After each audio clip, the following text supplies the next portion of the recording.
Hello. Guess what we're doing again? That's right, theories and fun facts. It feels like it's been years since we've done this again, and the reason we're doing these together because we don't have that much theories or fun facts to do, but we'll try our best to do what we could do. And sorry, this is late. We were supposed to do this earlier, but my friend was busy. But now everything's in check. And once my friends join in, we will talk about some interesting theories and facts. Some really awesome and cheerful, and some super dark.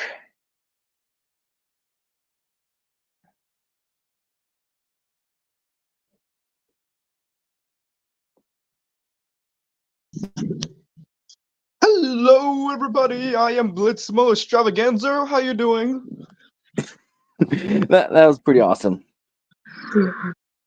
So, how's it going? I'm doing pretty good. I was watching videos and stuff while I was waiting. Of course, yes. And yes, as the title states, yes, it's the return of theories, facts, or just anything that you guys want to put out there. Yep. And today I saw the finale of Casey Undercover Blitz. Oh, how was it?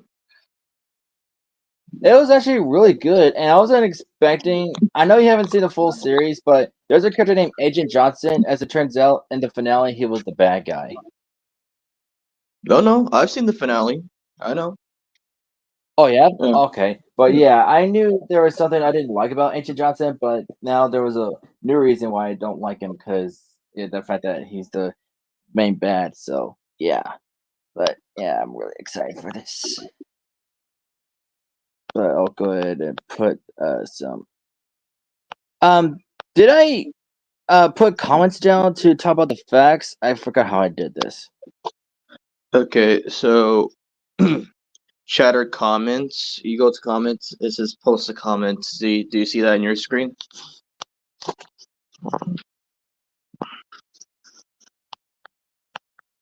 I mean, I don't know how to do it. I mean, like, how did I like did this like on my facts and theory streams? Did I put down the theories on the chat and like show it? Yeah, that's what you did. Okay, I was just making sure. Okay, let me just Peter.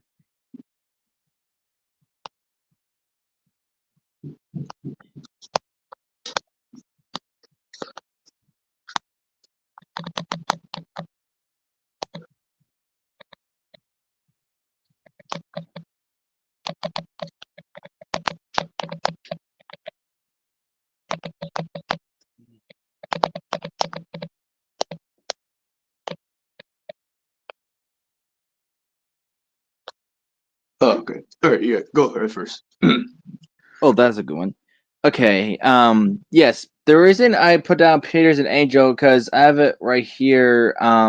Fact that apparently he's an angel and the other children are dead. The way the theory goes that it holds the children's that he holds the children's hands on the way to heaven, aka Neverland, which is the reason why they never grow up. Yes, I did see that theory. It makes total sense. And as we were discussing this yesterday, do you want to tell everybody what you told me yesterday? About the true villain thing. Not just that, but like, what do you think of the first ever Peter Pan film overall? Oh yeah, it's racist. And you want to explain how so? Okay, so in the movie, of course, there's like idiots, or as they call them, the red faces mainly. Disney back then was super racist, and Peter Pan was really one of them. And on Disney Plus, it shows like a message that yeah, as like bad interpretation and stuff. But and later films and shows, like for example, Jake and Never and Pirates, they removed that and yeah, I'm glad they did because you don't want to have that. And also in that movie, Peter was kind of a jerk in that movie in the original. Mm-hmm. But yeah, and also the other theory when he's a true villain, let's see. In a certain part of the story, it says the boys on the island vary, of course, in numbers according to as they get killed and so on. And when they seem to be growing up, which is against the rules, Peter thins them out. Instead, when they get too old, he kills them off to his hatred for grown-ups. And theory also explains that Captain Hook and his crew are lost boys who grew up and got away from Peter Pan, and they are trying to stop his wicked actions in their adulthood. Peter literally kidnaps children and takes them away to Neverland, where they never grow up and instead get captured by a pirate over and over again. It sounds pretty bizarre when you think about it. It is. Yeah. All right, now let's get to Blitz's theory right here. The Flying Dutchman is the ghost of Patchy the pirate. Yeah, so last week I was telling you first about this, but this anybody that's watching right now. So I watch this YouTuber named Alex Bell, and he does a lot of research. He legit watches all the episodes of SpongeBob, the sequels, or like just the prequels of like any movies, the spin-offs or anything like that. Top to man, he takes months to do his research. For this theory, it makes all sense to be fair because what do you call it? One of the first things that you would notice about Patchy is like, yeah, of course, he's a big fan of SpongeBob, but with the Flying Dutchman, every time he encounters, like, if every time he appears in an episode, he's always next to SpongeBob. Isn't that odd? Yeah, it is. Yeah. hmm And what do you call it? Oh yeah, I did tell you that. What is Patchy the Pirate's favorite episode? Shanghai. Yes, and you know why? Because the Flying Dutchman is in that episode. Exactly. Yeah. So more evidence that could prove this is like, okay, remember that episode where Mr. Krabs was playing that board game with Patrick SpongeBob? Yes, of course. The map and the board game, because remember the map Patchy used for like the last episode of SpongeBob, it's the same exact one from that board game. And that is very odd and very Yeah. intriguing. And what do you call it? There was also so when you have to pick up the cards, in one of the cards you can see the Flying Dutchman when he's still alive. He has a black beard, just like Patchy the Pirate, and he has a different pirate hat that has a skull. And the what do you call it? Patchy has a skull on his like pirate hats. Right, of course. Yeah. And what do you call it? What was it? Other evidence. Oh yeah. If I could go back. And this also was like some people might be like, no, it can't be. But you gotta remember the Flying Dutchman has powers. Remember when Patrick was like, "Oh, I wish I knew that 1 minute ago," and time travel and everything else. Oh, by the way, I forgot to mention this to you in Fresh. So remember the what do you call it? The episode of Sailor Mouth. Yes. Remember what it said in the trash, like in the the dumpster.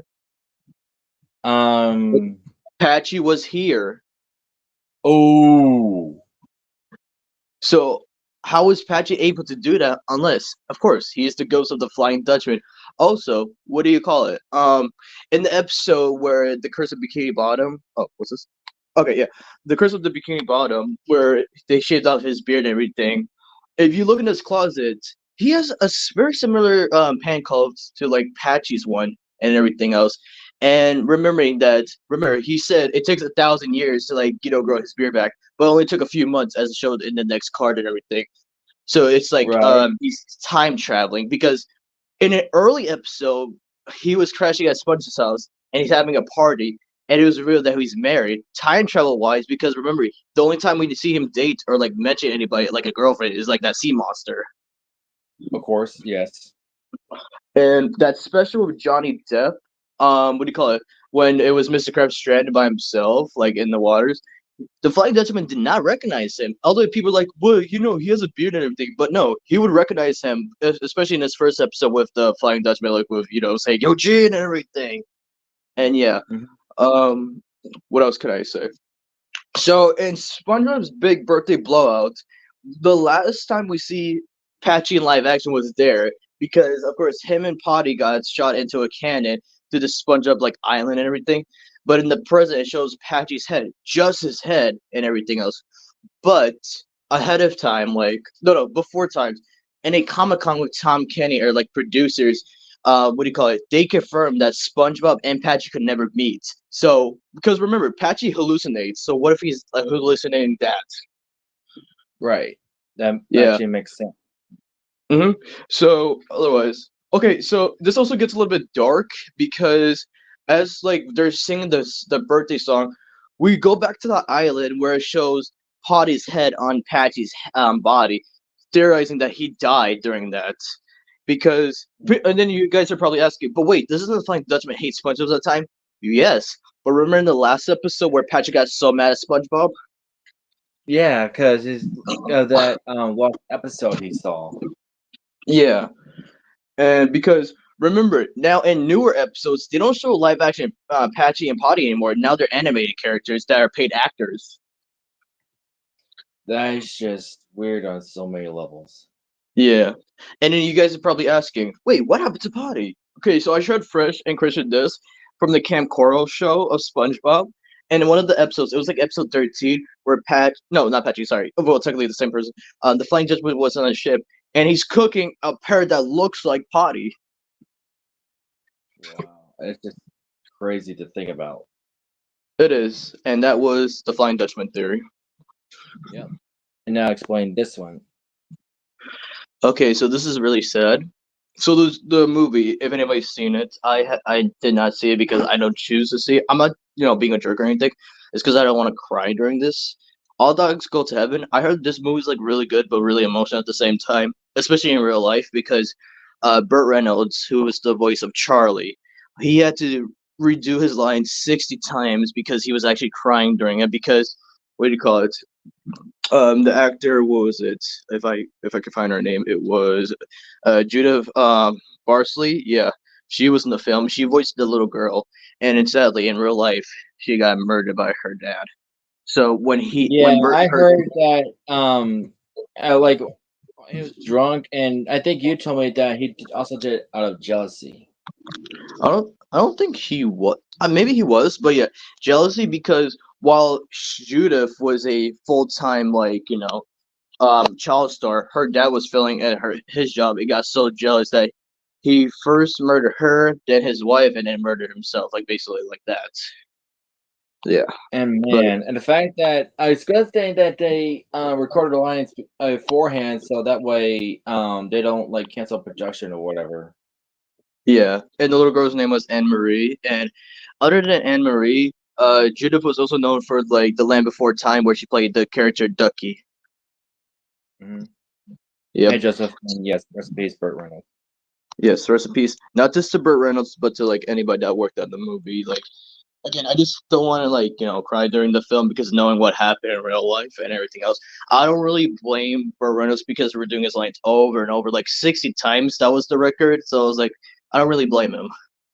I mean, that's why jealousy is a bad thing. Like you should not have jealousy. I mean, you can be jealous in a good way, like it's also that you accomplish that. I'm jealous, but in a good way. But if you're that jealous because the song's getting fans instead of you, that's the bad jealousy. Yeah, yeah. And like this, like I know some of us or like any of us from YouTube or just anybody in real life could get jealous, but if it's like towards a friend or like a family member, yeah, you could be jealous, but remember, you could always praise them because you're such good friends slash family members with them that because they're doing something way better than they were doing before. Well, you should cry now since you now know the full story, Joseph. Again, I just didn't watch the film. I know it also had a sequel. I know. I saw it. It's all a boy and a female dog. And I believe Charlie Sheen was in the second one, correct? It must I be think because he would have voiced the main character probably. All Dogs Go to Heaven too, because I'm just gonna double check. Charlie Sheen. Oh yeah, he voiced it Charlie. Yeah. Okay. All right. Go ahead with your connection. Okay. So have you heard a theory that as rumored that Hook killed Ariel's mother? Yes, I did see this theory years ago where it basically show like I believe like a scene with Arrow's mother and everything else, and plus at the same time getting attacked by Captain Hook's chick and everything. So I'm like, oh, okay, this kind of lines up. Also, sorry for like going off topic. You know that connection with what do you call it, The Little Mermaid and Shrek? Yes, because well, not theory, but because they did a fairy tale things and all, and what do you call it? I remember there was Ariel washed ashore on Shrek, and of course Fiona launched her off the shore. Mm-hmm. But continue if you could. Okay, yeah. Not only do we see the mermaids and Peter Pan visibly scared of Hook, suggesting that he has a bad reputation among the mermaids, but one of them definitely resembles Ariel. In the prequel to A Little Mermaid, we found out that Ariel's mother was indeed killed by pirates, which led many to believe that Peter Pan and Little Mermaid universe are the same. And Hook was responsible for Ariel's mother's death. This theory could kind of make sense, but it would probably contradict the idea that Hook is actually good. Yes, and this everything else. Because to be fair, who do you see more in like these Disney media, like Peter Pan or Captain Hook? For me, it was Captain Hook because of Jake and the Neverland Pirates. Um, wait, what do you mean? Like, in character wise, who do you see more in TV, Captain Hook or Peter Pan? Um, Captain Hook mainly, cause he's been around a lot, like specials, TV and stuff, but hardly see Peter Pan in TV shows other than Jake and the Other Parrots in that one CGI show. Yeah, but as time progressed, yes, you have to understand like what Captain Hook was trying to do was the good for benefits of like Peter Pan because it's like this. Okay, with characters that you think were mean as kids, but you understand why they're like this way. Okay, examples are like Squidward and Benson. Like Squidward, like as a kid, you would be like, "Oh, Squidward is just being a jerk to SpongeBob and Patrick." But you got to realize, as you're growing up, Squidward has a point of them just being annoying 24/7.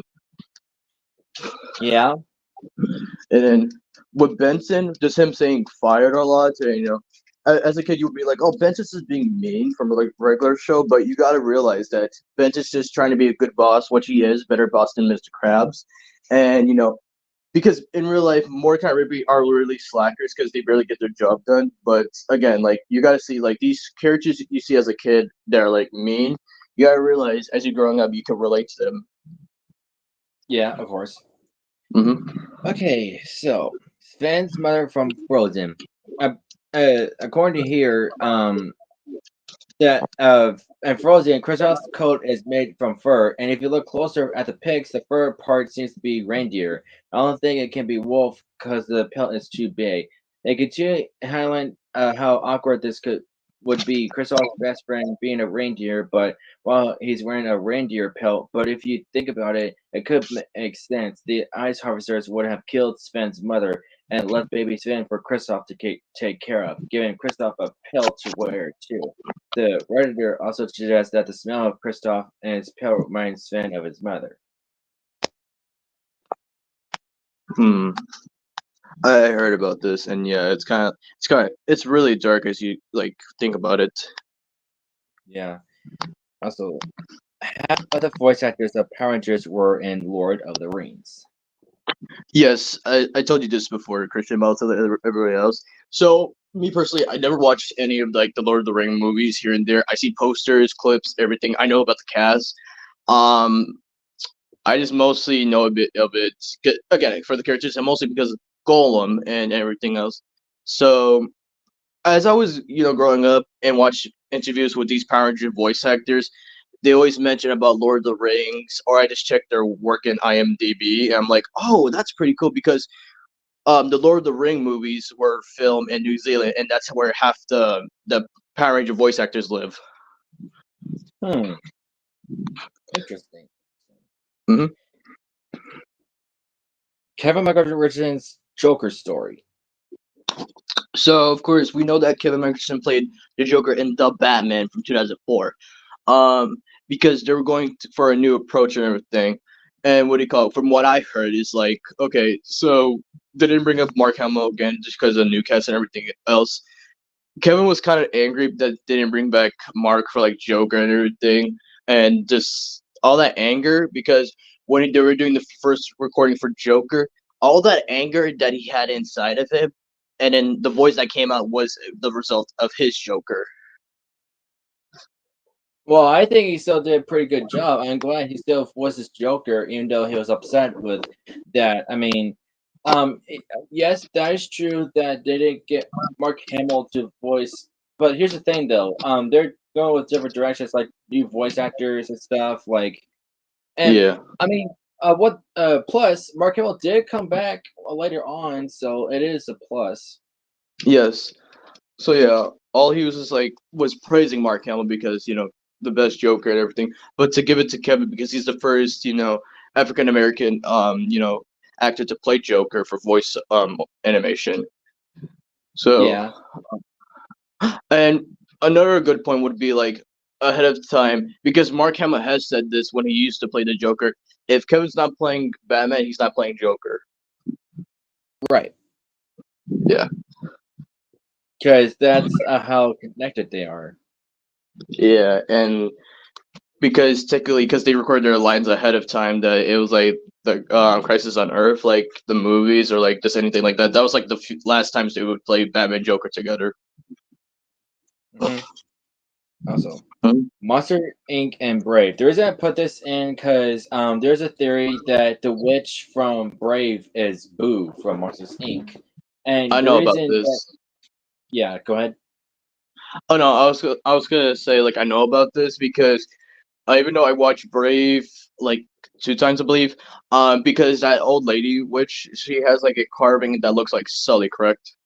Yes, that's why the theory is. So it could be that either A was Boo. So, well, actually, because Boo's timeline is like modern, obviously with technology, and the witch is really old and have no technology at all.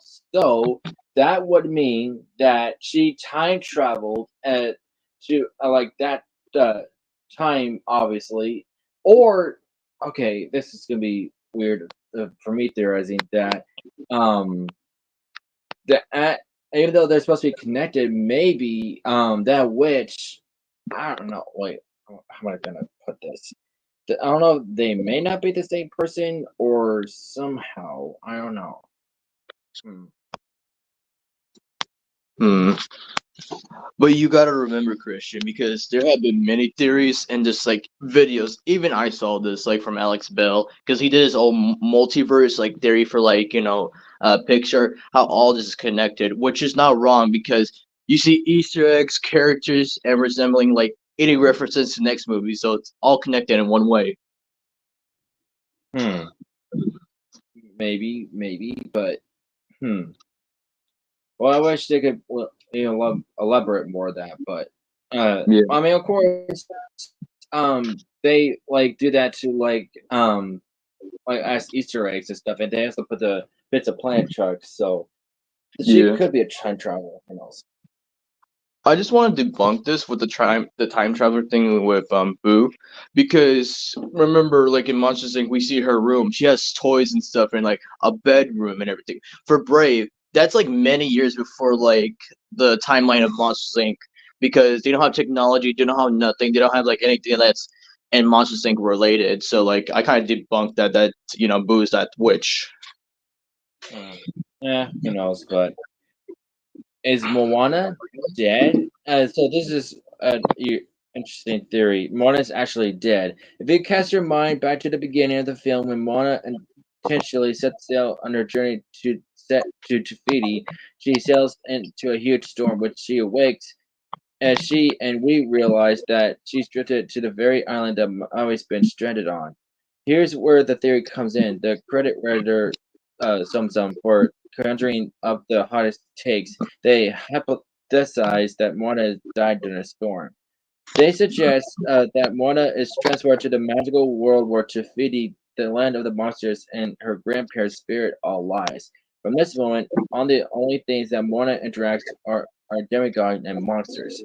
They posted that Moana was stored back to the human world upon safe to Fiji by restoring the heart, as the writer said. My theory is that the storm killed Moana so they could go to the place where all the weird magic stuff exists, and at the very end, Tafiti not only faces Moana's boat, but also bring her back to life that she could sit back to the human world. Do you think that theory is true?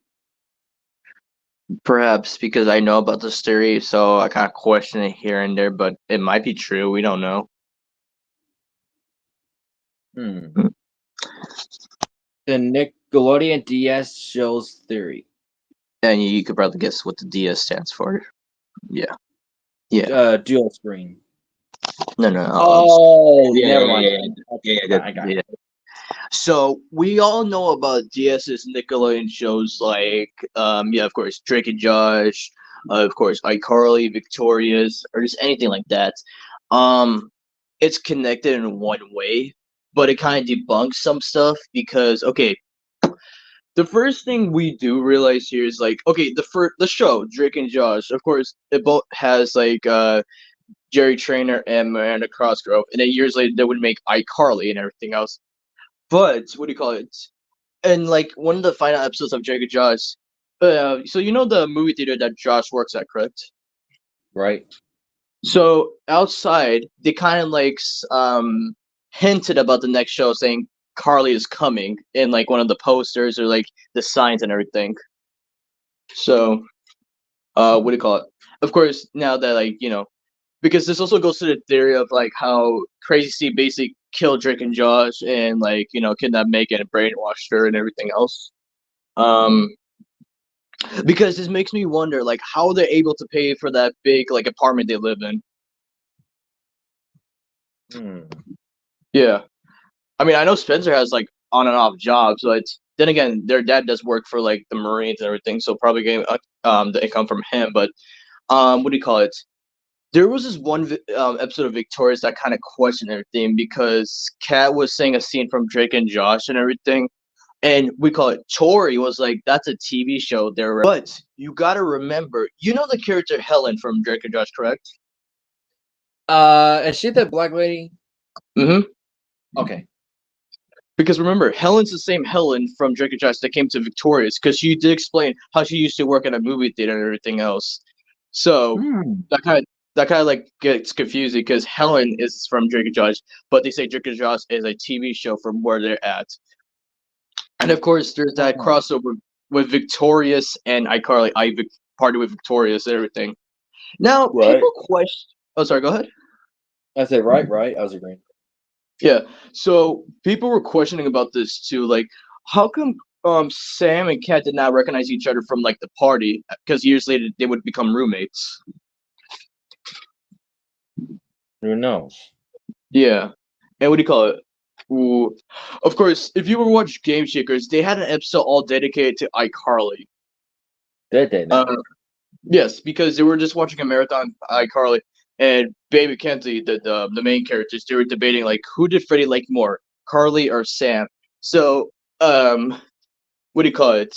What's so weird about this because it's connected in one way is like they're trying to find the actor that plays Freddy. So it's like this. This is really confusing for the DS Nickelodeon shows. Like there is like, are they in the same universe? Yes, but are they playing their real characters or like the real life actors at that point? Hmm. That's Because very. there was another episode of Game Shakers where it showed Helen again, but it also shows the actor that played Robbie, but his name was like his regular name, Matt Bennett. And the end of the episode, he gets run over by a person that was running a truck, and it was his puppet Rex. So that gets a little bit confusing from there. Because have you ever watched like the Victoria's or iCarly bloopers? Not all of them. Okay, so in both of those ones, Rex plays like the host of like the bloopers. He goes by another Oh name and yeah, I everything did else. see that on cable. Mm-hmm.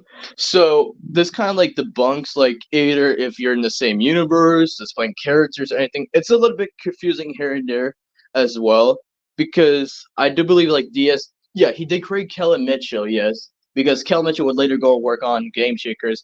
In the same iCarly episode, he referenced Keenan and Kel. Hmm. So it's just like bizarre at that moment. Also, but yeah, that's pretty much it. I won't go beyond everything, but go on with you. Yeah. Fresh. Uh. Do you think he might be busy? Uh, if he is, I didn't text him, but if he sees the stream, that's why I didn't text him if he sees the stream or not. But if he does have the time, he could come on his own. Like, oh, unless if he's watching movies or something, I don't want to bother him. That's fine. If no one else joins, then it'll be just the two of us, and it's fine. I mean, then again, we both came up with this idea, so we're good. Of course, yeah. Anyway, cars and humans. So, because there are no humans at all in cars, but do you think there used to be? You know what's so crazy? On Instagram, I saw this video where it was like, why the hell do they have taxis and buses, like car, like, people? Why would you need those unless the cars used to be humans themselves? Well, here's what read here. Like this guy, it suggests that humans once did live there and still do. This would explain why the cars still have door handles despite no apparent humans to get in them. The different cultural clothing and the human political references. It suggests that the reason we don't see them is that at this point, humans evolved to live inside these cars, controlling them like some sort of bizarre external suit. That's right. Humans have developed a car-like exoskeleton around our bodies, and that's why these cars are so human-like, with their eyes on the windscreen. The theory doesn't really change the story that much; just makes it all more odder. And plus, I kind of question because somebody pointed it out, like how they're able to build like a whole society of like buildings or there's anything, especially tables for that matter. How are they supposed to build all that if they only have like four wheels on them?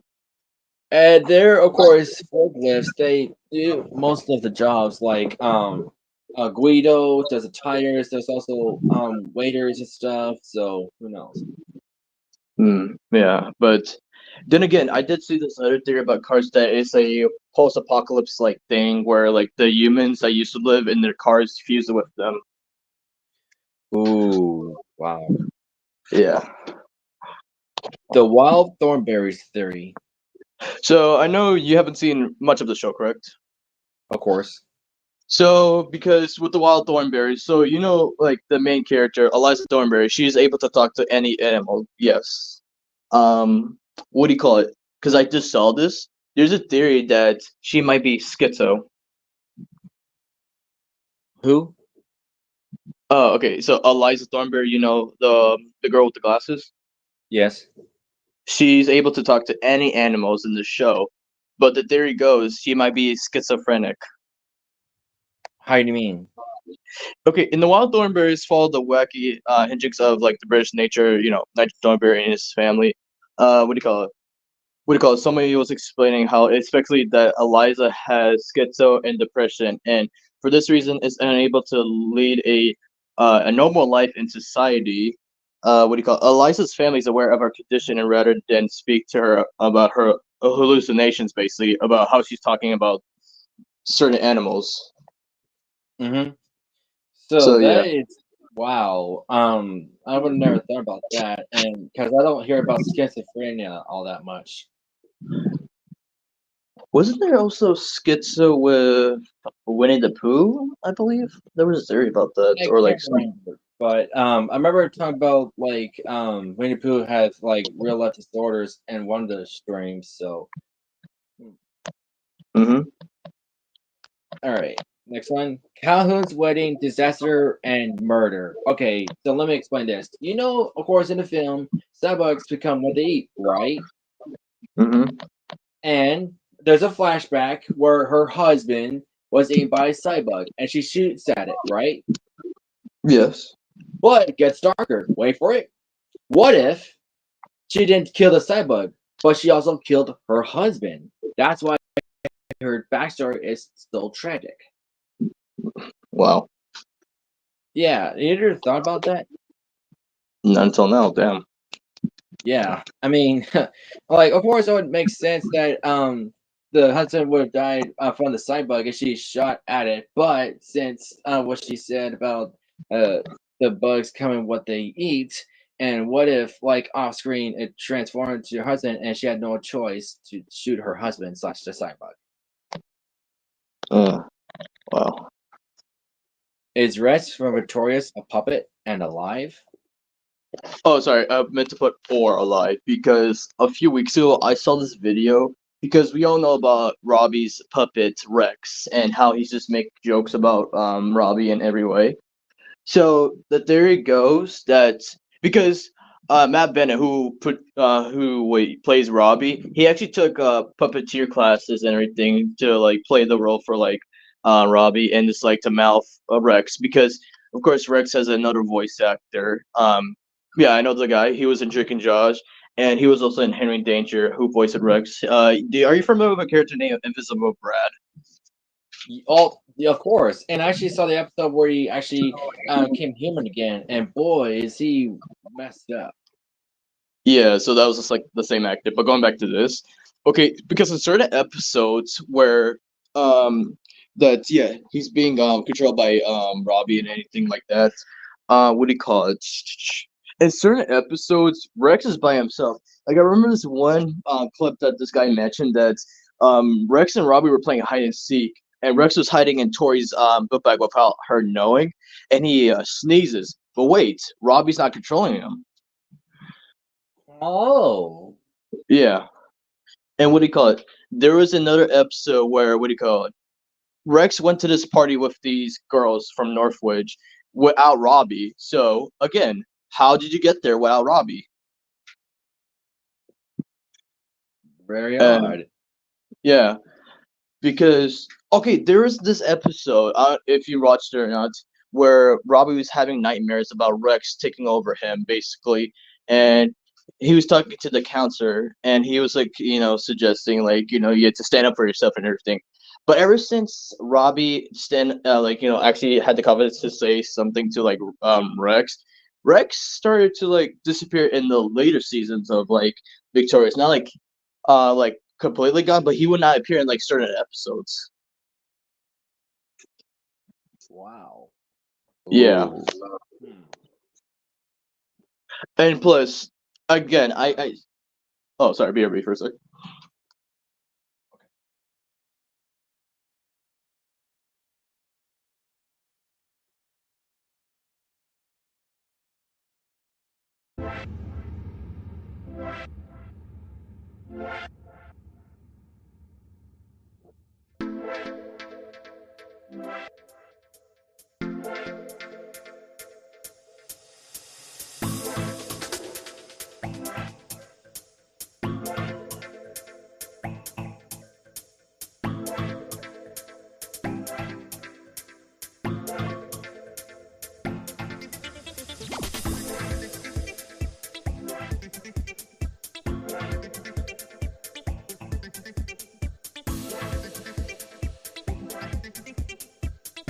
And Yeah.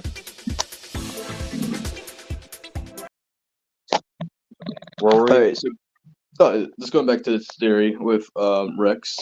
So why I say it could be alive or just a regular puppet because there was like this like two-part episode where what do you call it? What do you call it? There was this producer kind of guy, like he was a CEO. What do you call it? You might know his like actor's name. Like, okay, the character he played in Victorious, his name is Mason, but his actor's name is Charles Shaughnessy. He's like, are you familiar with him? Not exactly. He's from The Nanny. Oh, wait. Not the Um. not the butler, not the butler. Oh, I know because let's see. Is he the boy like the young boy from Nanny or what? He plays Maxwell. Oh. Yeah. So he appears as the CEO, and he has a son who likes to play with puppets. So because Mason sees like Tori and everything else, and he wants to sign a label for her and everything else. So what do you call it? Kat and Robbie goes with her for support or anything like that. And Mason's son sees Rex, and he wants Rex and everything else. But Robbie was like, no, no, no, no, I would never sell Rex. And Rex is so savage. He was like, boy, I'll sell you for something else. So they basically did a puppet switch where he got Rex and he got the son's puppet. And as soon as the son puts on Rex, it's not Rex's regular voice, it's a different kind of voice. So again, he could just be a regular puppet or alive. Huh. Yeah. But Interesting. of course. Go ahead. Wow, a lot to think about. Anyway, Jesse's original owner is Andy's mom. Of course, we all know this. Reason why? Because in the first film, Andy has a red hat and not a brown hat like Woody. But in the second film, Jessie has a red hat and so does her original owner. So if we backtrack to that and Eddie has that red hat, that would mean that Jessie's original owner is Andy's mom. Yes. Of course, the creators didn't like elaborate on this. I mean, they did it for a reason. I mean, why else would Eddie have a red hat? I mean, they knew what they were doing. Mm-hmm. So toy seat cover. Okay, have you ever seen a Toy Story short called Party Stars Rex? Yes, and I know which one you're talking about. Yeah, continue. Yeah. So there's a scene where Bonnie's playing with the toys in the bath, and on the seat cover, it's Sully's fur pattern. And if you remember what Randall said, I heard human skin monsters that make toy covers out of their fur. Huh? Hmm. Yeah. So I mean, I'm not saying that, of course, because Sully is still alive, and Monsters at work, but maybe in that universe, the Toy Story universe, Sully was like skinned alive, or at least his fur was. Hmm. Let's see. All right, here you go. The Dark Knight other actors. So to elaborate this, so this is going back to Christian Bale's Batman films, with first with Batman Begins, because we know about Christian Bale's iconic Batman voice or just his portrayal overall. But before he was taking interest of playing the role or like getting casted, of course, other people that took interest of like maybe playing Batman was Henry Cavill, no, not Hugh Jackman, Hugh Dancy. Okay, yeah, Hugh Dancy, Jake Gyllenhaal, see Heath Ledger, and Killian Murphy.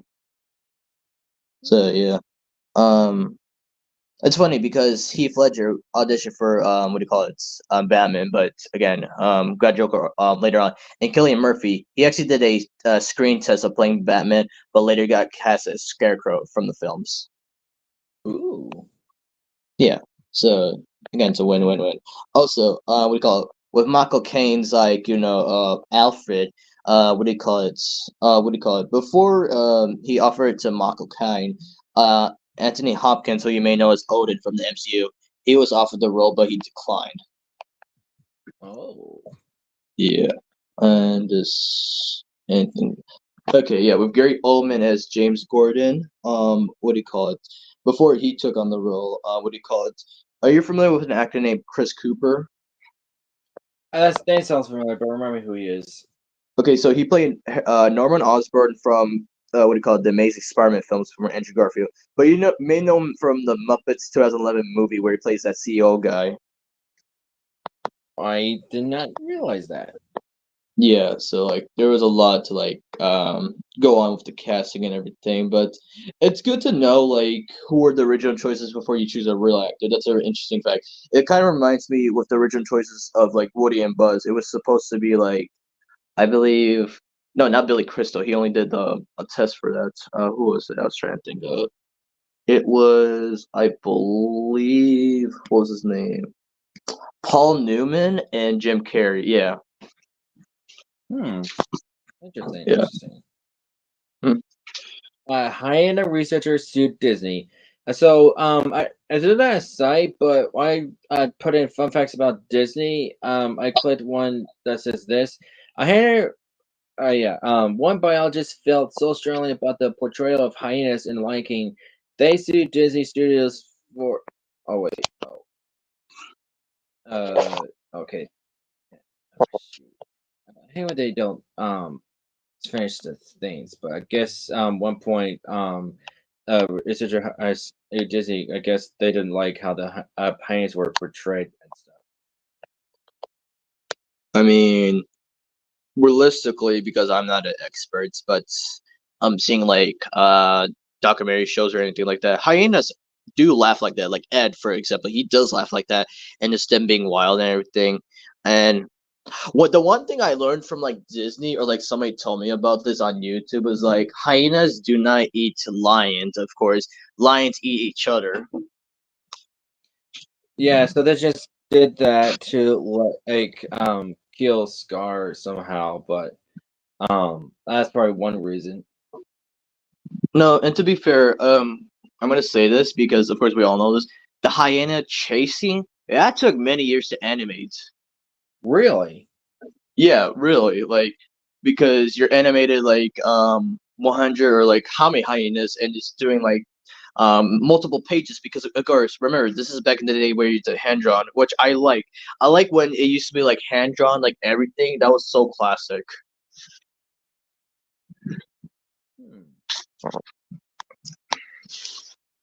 Hmm. But yeah, let's see here. Hmm. Anything else? Let me check.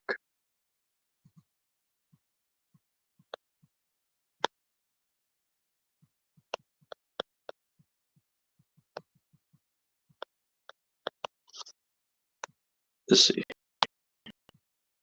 I have a list of well, not really facts, but like because there are people that have their own opinions. It's like an article I found. It was like 10 disappointing Nickelodeon cartoons that should be forgotten. Do you want to hear? Okay. Okay, the first one, because I would agree to like some of these are not. The first one they would put is Sanjay and Craig. I had no problem with Sanjay and Craig. In my opinion, it was better than Breadwinners. Well, yeah, but of course I don't like them both. The Adventures of Kid Danger. What did you thought of the cartoon show of Kid like Well, I didn't watch all of the episodes. I only saw the first one. It was not too bad, but what do you think? me personally, I did watch the show and it's pretty good. I don't like because the Henry Danger live action show was already good, but with the cartoon, it's funny because there was an episode where they were talking about the show, like the cartoon show, but beforehand, it was like another like horrible animation joke with like the cartoon they were making until they showed like the real footage of like the new cartoon and everything. So I really don't mind this. Yeah, and what I found wrong about it because they're watching the theme song and they're technically revealing their identities right now because like Kid Danger and Captain are watching it, but it's also the adventures of Kid Danger, but it's also Henry Danger. So if you think about it, Mm-hmm. Let's see here. yeah, Moss here's I put Sisters. this. This is just a short fact that apparently Wall-E was named after Walter alias Disney. Wall-E. I never really thought of it like that, but it's pretty good because I only watched Wally a few times. Not one of my favorite Pixar films per se, but at least we got iconic characters like him. Yes, and what other cartoons are like forgettable and stuff? The Monsters vs. Alien show. I really didn't mind that. Um, it's mixed here and there. Do you remember like a show? Because I've seen like a video about this where it was called "But Ugly like Martians" or something. I've heard of that. John Hammond is a darker version of Walt Disney. Huh? How so, Joseph? How so? Explain more. And as soon as he's typing, the next one, Button is a beast. Yeah, that is very debatable. What I liked was the voice cast because the actor that played Bunsen is the same actor that plays Lubert from iCarly, and the actor that plays Mikey Monreal, his best friend, same actor that plays the toddler from Henry Danger. Let's see here. You ever heard of Speed Racer: The Next Generation? Is that based on the anime and the live action movie? Yeah. I did not know Nickelodeon made a show about that. There is also Nickelodeon's Days of Preschool with Rugrats Preschool Days, basically a preschool show with Susie and Angelica. This show didn't last that long. It only had 4 episodes because of how bad Oh it my was. god, it is that bad? Sheesh. Camp Coral, SpongeBob's babies didn't make any dreams come true.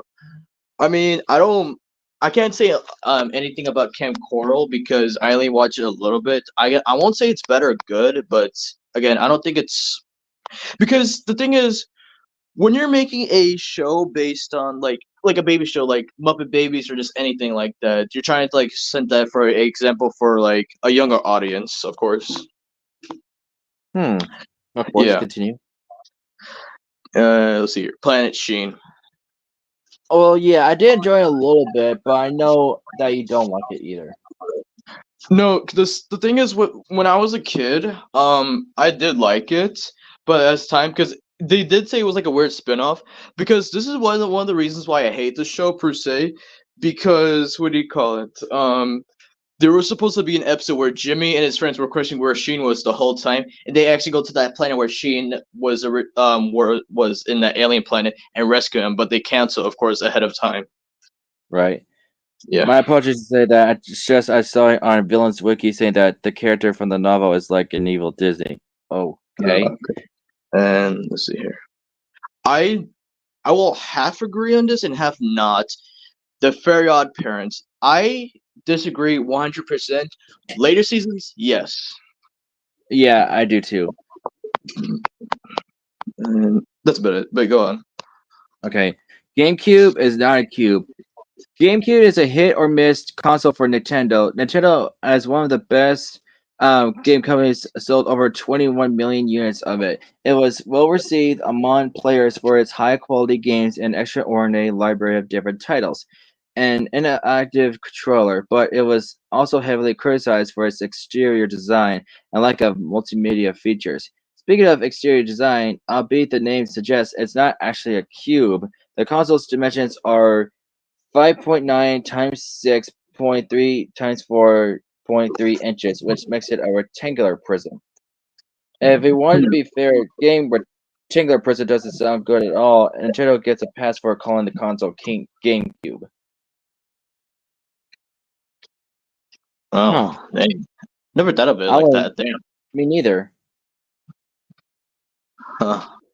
You know, and yeah, of course, if anybody knows this is that, it's like that fact I found out about Squidward. Like when I used to play like these kind of Nickelodeon games, they would show like in the loading screen while you're waiting for your game to load, it would show like facts or trivia, learning that Squidward's not actually a squid, he's an octopus.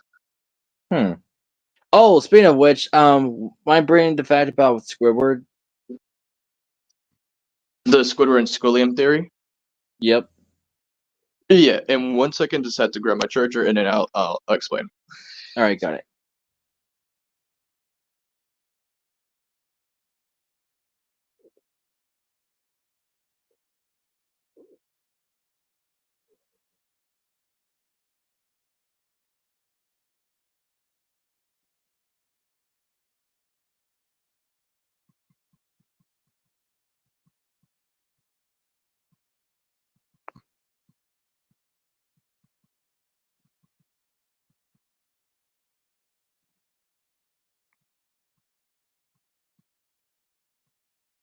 All right, I'm back. All right. Okay, so before I explain what's Squidward currently, because there's a theory about Squilliam Fancy Son. Yeah. So there's a theory that he may be a fraud. Basically, all these riches he has, it could all be fake. And he might be questioning, but what about that one episode where he's showing off his house? But remember, what's Squilliam's last name? Fancy Son.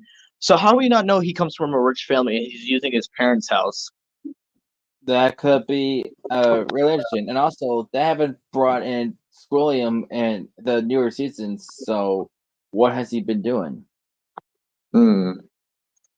But yeah, what do you call it? So, because I was watching the theory that what do you call it? That Squidward and Squilliam might have dated in the past. Because what does Squilliam usually call Squidward when they encounter? Squiddy, which is usually a pet name or a sex name. Yeah. So And of course, with the episode Squilliam Returns, where he pretends to be a restaurant owner, he's like, "Don't let him imitate you. Imagine him in his underwear," and he sits doing his abs. He's like, "Oh no, he's hot." yeah, there's an episode of SpongeBob where Squidward's almost taking a shower, and normally he would like have a pink robe, but no, in this one certain episode, he has a robe that looks like Squilliam's robe. Um, Hmm. so he might have like kept one of his robes. But what do you call it? Because they know each other ever since like teenage years and everything. But because this is a proven fact that I learned is that octopuses are bisexual. And I did not know about this until you told me a long time ago. Yeah, and make questioning because Squidward did have a quote unquote girlfriend in one episode, but again, we never saw that woman ever again. Right, of course. So Squidward just has his palettes, like either like man, woman. I don't judge, but like that explains like him and Squilly in his past. I did always mention this to Fresh and Christian, but I'll mention to you guys that's watching. What do you call it? In the episode where they're watching like Squilliam's performance and everything, there's this woman that's talking to this guy, and what do you call it?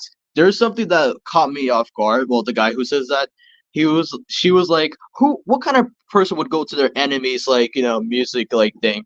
But here's the thing though, how would that woman know who Squidward is and everything? And, because she was questioning also ahead of time, like, are you Squilliam? I was like, no, Squidward, and then he said Squilliam again. And remember, he was like teaching at music school and everything. But the whole episode was planned by Scully himself because he wanted Squidward to get arrested. Even though he didn't show, it's like visibly like smirking unless he did it off screen. It's like, but it didn't know. And also, usually he would be Scully would have like a crowd of people next to him or anything like that, like his posse or anything like that. What if I told you those people are paid to be his best friends? Oh, yeah, that would make sense actually. Because we would see these certain groups of people again. Then again, you would see every fish in every episode, but when it's like a Scully episode, you see the same certain fish like next to him in a scene. Like what do you call it? Remember that episode where Squidward had to do community service? Yes. So Schoolium has a statue and everything. There's this mom and her son, like, saying thank you. That same mom was in the group of Schoolium. And plus, when Schoolium's statue got, like, melted and everything, and he got a ticket for that. But here's the thing, though. If the city gave you that statue, why are you getting a ticket? Unless if you put the statue there yourself, Schoolium. Maybe. And how? Why would the stench of the garbage melt his statue in some way? Again, it's all adding up. That Squilliam just uses, as a fraud and just uses his like parents' money because again, what does name Fancy Son? Does that not sound like a rich name?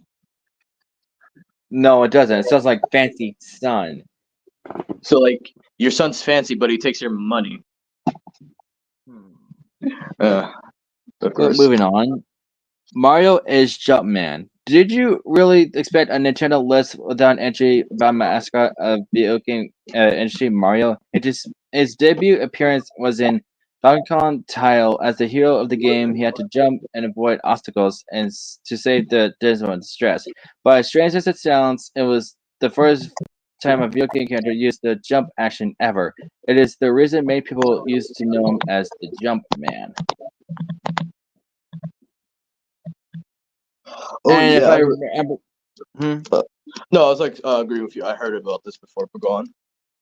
I remember that it was originally supposed to be Popeye. Oh, I was about to just type that, but never mind. So I can help you out.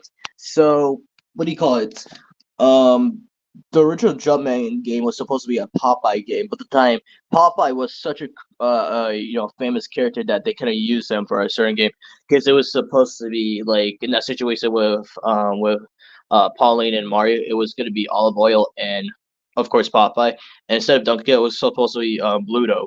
But since, of course, they couldn't get the rights, that led to like one of the main reasons why Mario, aka Jumpman, was created. And it's a good thing because we want to get Mario to this day. Yes. But what do you call it? The Super Mario Bros. Movie kind of like a little. I'm not saying entire, but a little debunks this because, of course, we all know about Giuseppe, like the guy who like is supposed to resembles Jumpman. Right? Yeah. Well, that's pretty much it. But I think it's a great story. Yeah. The meaning of the Nintendo DS name. DS's name meant to be something else. As the most famous and successful handheld console of all time, DS didn't mean to be called DS. DS stands for Developer System or Dual Screen, and it totally makes sense. Initially, Nintendo wanted to call this legendary console City Boy. City Boy! City Boy! Yep. Like, come on. Anyway, as a successor to the Game Boy series, they wanted to keep the magical touch of the Boy series, but thankfully they came to their senses and decided to call it that off. Mm. Hmm, very weird. But yeah, it took me a while to find out that DS stood for dual screen, but I didn't know it was also set like development system. But yeah, dual screen makes more sense. Mm. Oh yeah, thank you for putting that. I actually forgot about that, but let me talk about this first. Mario was originally going to be the mascot for Nintendo. Yes, it is another entry about our beloved plumber. As mentioned earlier, he is the mascot of gaming, but he was not meant to be. Nintendo wanted Disc Gun to be the mascot. He was the mascot for Famicom Disk System. He appears in every Famicom manual, and his color was yellow like the system itself. But after the launch of Super Mario Bros., people were just interested in the Italian plumber and praised Mario. Nintendo had no chance to turn it around, and maybe that's for the best, as he's now the most iconic digital character in history. This kind of reminds me of the Disney situation where Mickey was not supposed to be the mascot; it's supposed to be Oswald the Rabbit. Right, of course. Hmm. Yeah. So Larry the Lobster from SpongeBob is secretly a kingpin. So we all remember the episode where kelp shakes became a thing and everything, and everybody was so addicted to it. But at the end, it was revealed that it's not really good for you because everybody turned into like green, like grass monsters, and revealing the chemicals and everything. But notice one character that was not in the episode, Larry the Lobster, and then you could be saying to me like Blitz, like half like the main cast or like anything was not there, like Patrick or anybody like that. But think about it. Also, no, I would like to say this in a future episode of SpongeBob, that came out recently, like a few months ago, that Larry the Lobster was exercising on a treadmill, and guess what's next to him? Normally, it would be like a smoothie or something like that, but it was a kelp shake, but those were canceled. So the theory goes that he's the kingpin of making the kelp shakes and everything else, because there is an episode where basically he took over the Krusty Krab and made it to his own workout thing, and making his own shakes and everything. There was this one scene where the customer spits out the what do you call it, the smoothie, and it looks like the kelp shakes color. Ooh. And it's crazy to think that Larry would be the mastermind, of course. And in that episode, not the one with Larry, but the kelp shake one, everyone turned green and furry. But since Larry's drinking it, maybe he recreated the formula, and now it's technically safe. Yeah. Also, if you remember the theory, Larry the Lobster's partner in crime is the Dirty Bubble, because we have never seen an episode with both of them. No. And this theory goes like the whole time that the what do you call it? Because we all remember the episode with hibernation with Sandy, that because she always talks about Dirty Dan and his partner Larry, Kingpin Larry, Mm-hmm. like for that matter. So think about it: Dirty Dan, Dirty Bubble, and then Larry. So realistically, Larry used to, well, he's still a kingpin, but he made a new identity, and everything else. Um, oh yeah, on how like the Dirty Bubble disguises himself. So because there was an episode where Patrick became a superhero and he unmasked this old lady that revealed to be the Dirty Bubble. Now, Right. in a Of course. past episode of the Dirty Bubble, like he, what do you call it? There was a scene where Man Ray was on the laundromat and met the same old lady. Out of everyone, how does Man Ray have history with that old lady unless it's the Dirty Bubble in disguise? Perhaps. Yeah. Yeah, You know, and since high school or whatever. but then again, we don't know Man Ray's actual age. Right. Yes. So that's just weird. But yeah, it's raises a lot of questions that change so many things we know about SpongeBob and Larry. Yeah. Of course, if anybody's not familiar with this, but I just wanted to put in for fun. So in the original, Jumpman like game, that yes, Cranky Kong. Now that he's like old and everything, he was the original Donkey Kong, and Yeah, of course, getting old, you lose the muscles, it gets shorter. But here's the thing, though. Old people can become muscular too. Like if you see like certain old people, they get muscular. And for Hulk, his future self or evil version of himself is Maestro, and he's old. yeah, but coming to like, because these are different kind of species, like with apes, monkeys, or just anything like that. So it could be like him being worn out over the years, like attacking Mario, or just like hitting all those barrels. Like gets tired for a little bit, gets a little bit lazy, and this him getting being cranky. And yeah, because in certain games, Cranky Kong is the grandfather of Donkey Kong, but in the movie, that Cranky Kong is the father of Donkey Kong. Well, they just did it just because. That's just weird. I mean, yeah, but when did you first found out about this? I think I read about it or saw a video about it, but yeah, hmm So that old geezer you see in the Mario movie or just any games, remember that's the OG Donkey Kong. right. Mario's appearance was changed because of technical boundaries. Yet another entry about Mario, but this one is the most interesting fact about him. Miyamoto says that Mario's appearance went through some drastic changes because of the technological boundaries of the day. The hat was used to cover the hair, which could not be shown because it would be bland and non-believable. They used white gloves to help the player track his movements, and a mustache was added to at least add a facial feature to the character. All those features now shape his iconic characteristics, which has been used throughout all the years. From different video games to cameos in movies, Mario is everywhere and has brought joys to millions of people. hmm Yeah, very interesting. Now, let's see what about this. The Nintendo's name means something really strange. Nintendo has changed its name various times throughout the company's history. Back in 1963, the company's third president, Hiroshi Yamauchi, renamed it from Nintendo Playing Card Co. Ltd. to Nintendo Company Ltd. because they had changed their main business models and approach.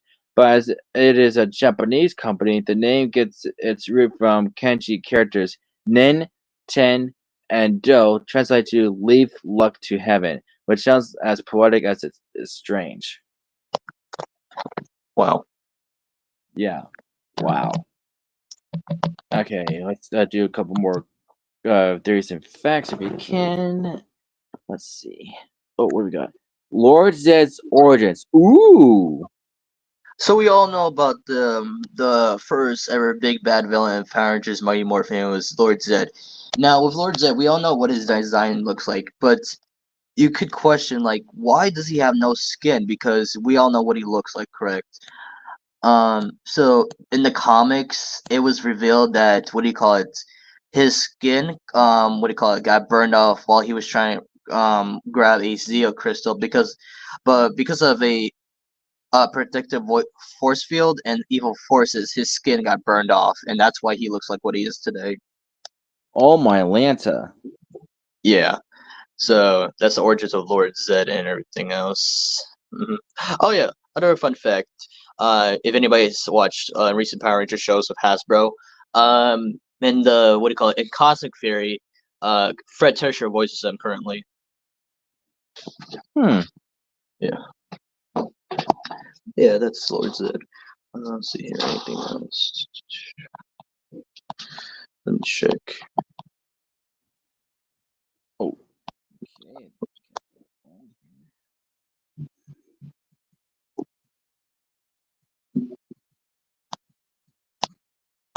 Oh yeah, isn't Venom 3 supposed to come out this week? Friday. I wish I had money.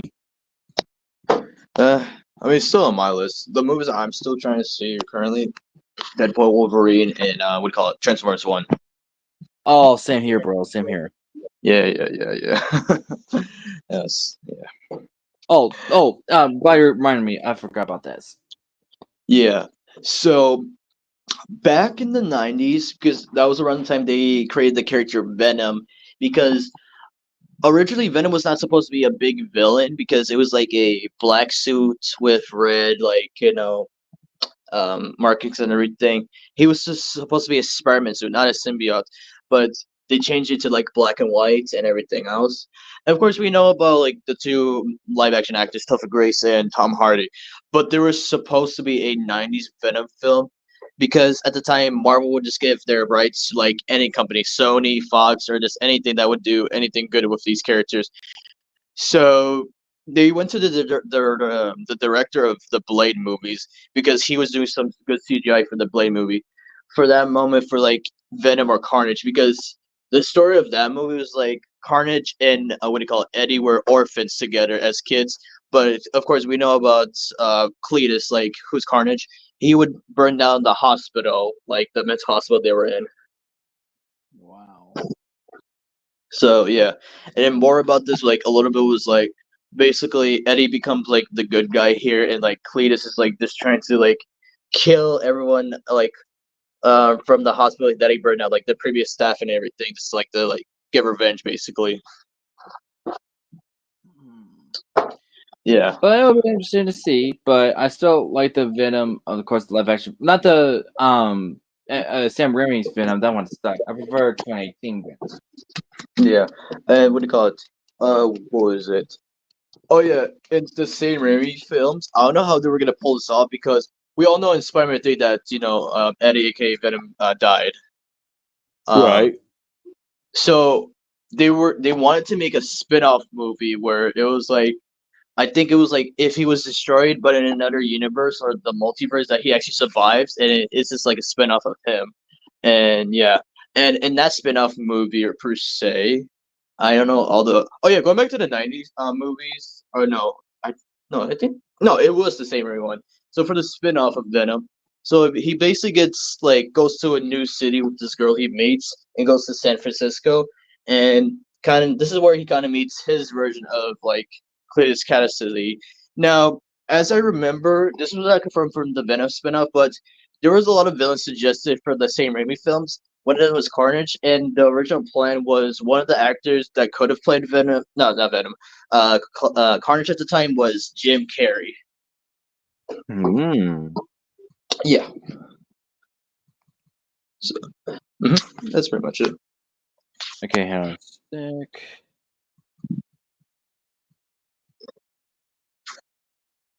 The This next is one. basically a podcast if you think about it. I mean, yeah, you could retell this if you want. Yeah. Um. The theories and facts podcast. Yeah, that could work. Also, the origin of the Nickelodeon slime. So there's two things to back this up. Green Slime originally featured on the Canadian sketch comedy series You Can't Do That on Television, made its American debut on Nickelodeon, become a primary feature of its many shows, including the game show Double Dare, and the green slime recipes. The famous green slime went through various recipes. Some key ingredients include cream of wheat, green food coloring, makes sense, Johnson's baby shampoo, vegetable oil, and occasionally cottage cheese. Oh, let's see. Okay. Recipe's creator, John Kricfalusi, I can't pronounce that. The creator of Ren Stimpy's show was fired during the second season due to creative differences and ongoing disputes. Nickelodeon Games Animation produced the last three seasons without him. Hmm. Let's see here. Hold on. I know about his the creator. He's a mess up guy. Yeah.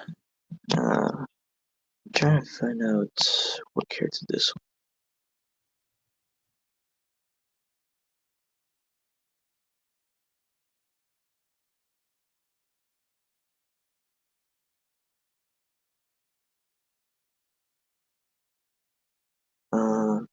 Okay, well, I'll just put this anyways.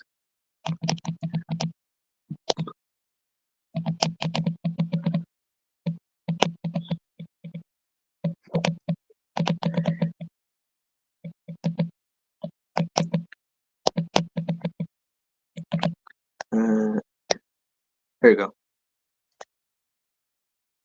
Grimmy was supposed to have a British accent. Whoa. So while they were doing casting, because I also learned this about it in the facts, is that before they met up with Greg Eagles, Grimm was supposed to have a what do you call it, a British accent with a different actor. His name was Jonathan Harris. I'm trying to figure out like because I think I know his works. What do you call it?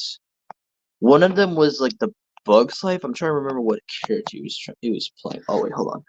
Okay, Bug's Life. Okay, now I just found the character's name. Let's see here. Are you familiar with Manny? Man E or Man D? Manny, like from A Bug's Life. Uh, He Remind was me like who the he man. is. He was the mantis. Oh, okay. Yeah, so that's the same actor.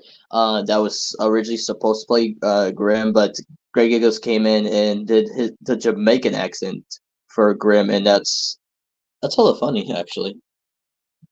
Huh. Yeah. Very interesting. Cat dog nuclear accident.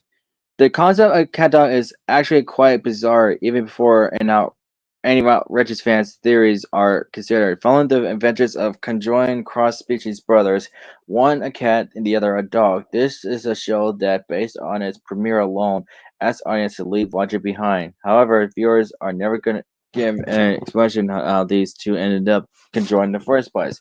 And of course, fans have stepped into the fill gaps. The theory states that this cat dog's creation is the result of a Chernobyl level nuclear accident. It was for the reason this often acriminous animals were fused forever together.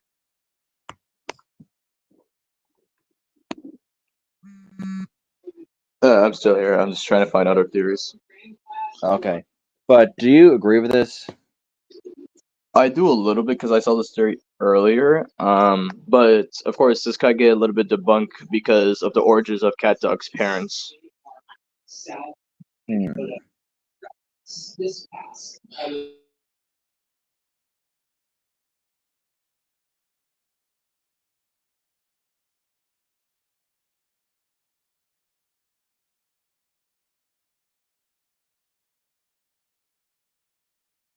World film. What?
All right, I'm back. I saw what Joseph put. What does that mean? I have no idea, but these are my two last theories, and you have one or two more. You can go ahead and put them down. Okay, I will, and you could just talk about your last two if you want. All right. Of course, this was first Arnold's grandparents, but they might be his real parents. The original run of Hey Arnold was incredibly tight-lipped.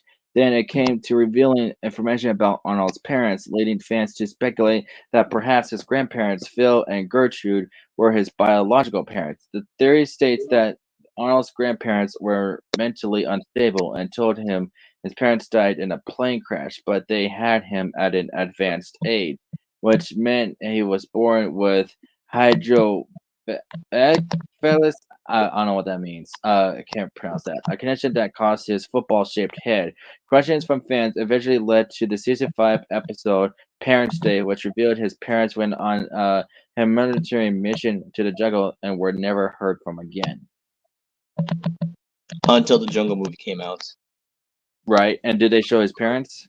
Yeah, Oh, are they they nice? yeah, it was nice. Because they were in a deep sleep, basically, and basically Arnold got his parents back at the end of the movie, and they moved back into their house.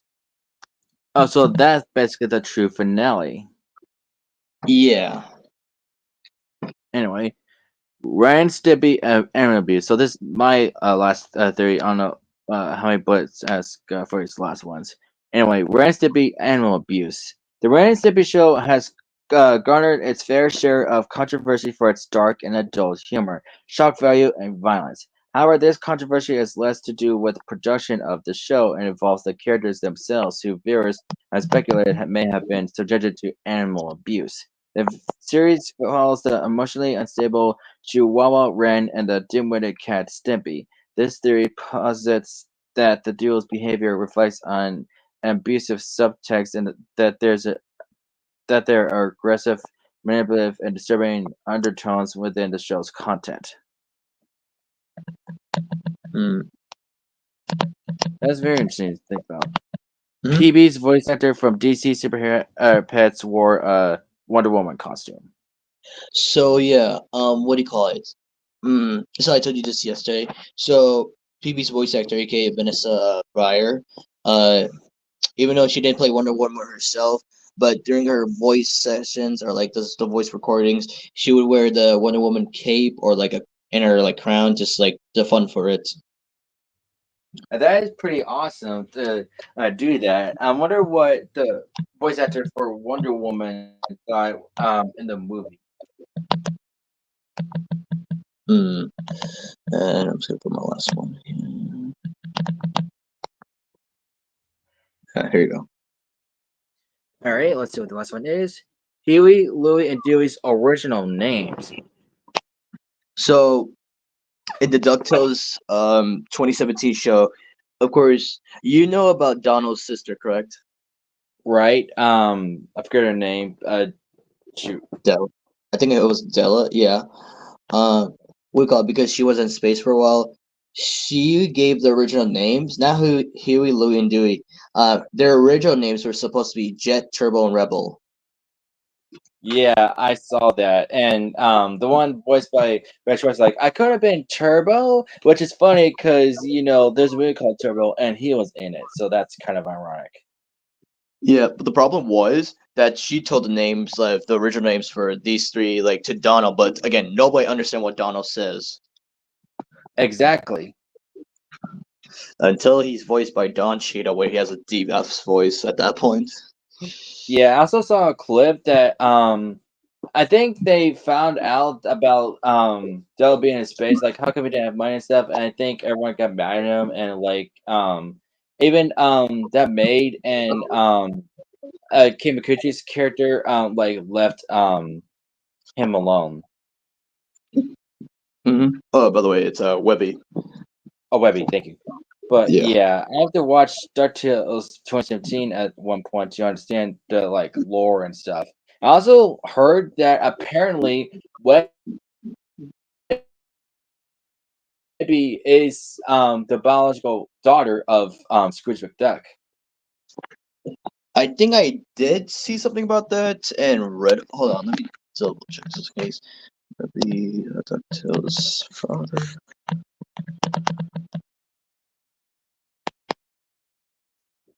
Is it here? Yes, Scrooge McDuck, which was really shocking to be fair. Yeah, like because it was like in a chamber thing, and the maid, of course, is also an agent and spy. Like took her out of the evil organization and whatnot. So that is crazy. The fact that she is, even though he's old, that she is Scrooge McDuck's daughter.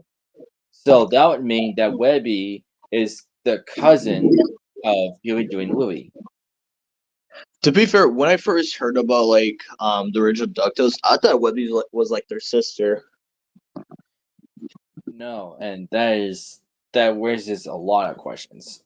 But That I do does. really need to start watching DuckTales 2017 more. Yeah. But the main question is, who is the mother of, Webby? And who is the wife currently for like Scrooge when they had her?